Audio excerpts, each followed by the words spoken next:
بسم الله الرحمن الرحيم. الرحمن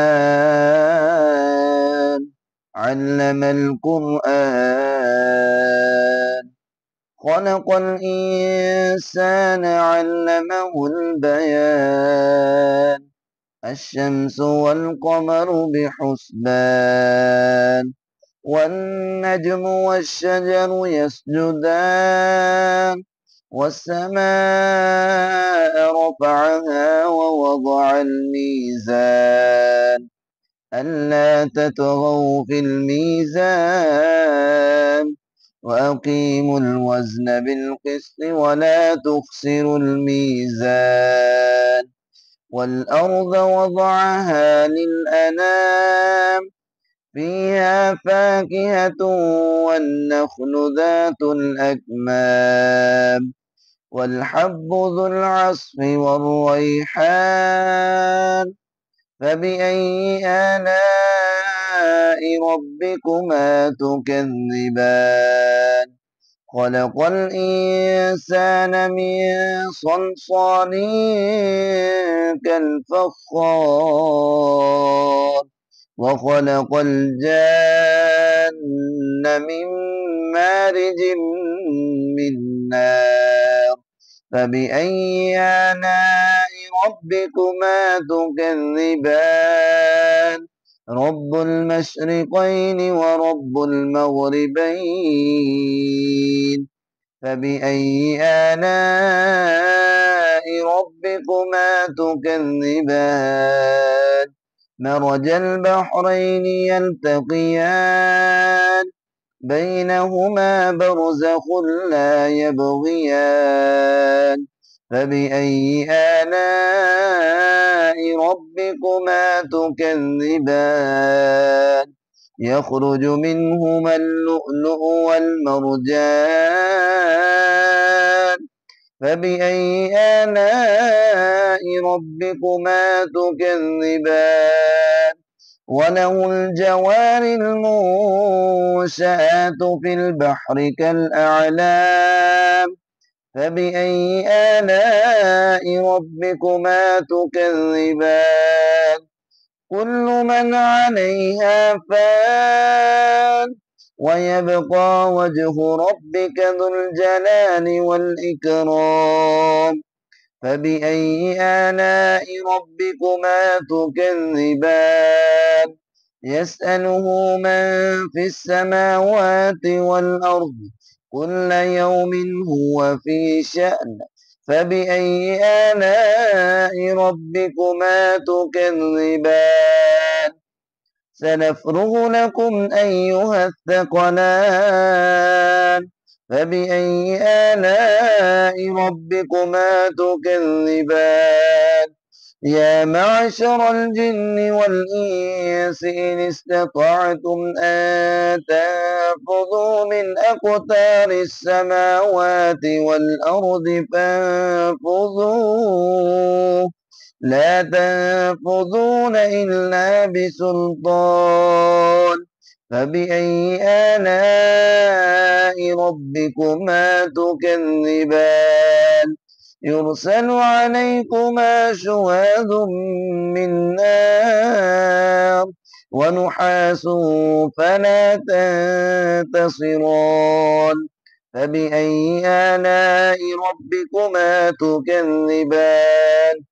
فإذا انشقت السماء فكانت وردة كالدهان. فبأي آلاء ربكما تكذبان؟ فيومئذ لا يسأل عن ذنبه إنس ولا جان. فبأي آلاء ربكما تكذبان؟ يعرف المجرمون بسيماهم فيؤخذ بالنواسي والأقدام. فبأي آلاء ربكما تكذبان؟ هذه جهنم التي يكذب بها المجرمون،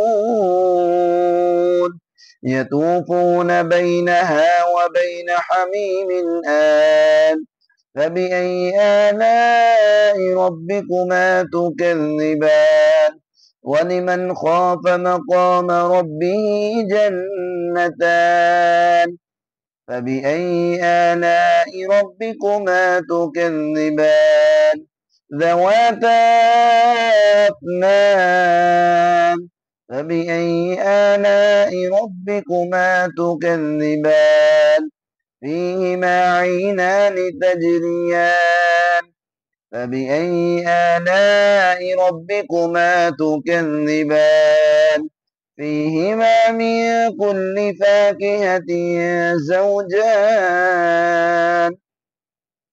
فبأي آلاء ربكما تكذبان متكئين على فرش بطائنها من استبرق وجنى الجنتين دان فبأي آلاء ربكما تكذبان فيهن قاصرات الطرف لم يطمثهن إنس قبلهم ولا جان فبأي آلاء ربكما تكذبان كأنهن الياقوت والمرجان فبأي آلاء ربكما تكذبان هل جزاء الإحسان إلا الإحسان فبأي آلاء ربكما تكذبان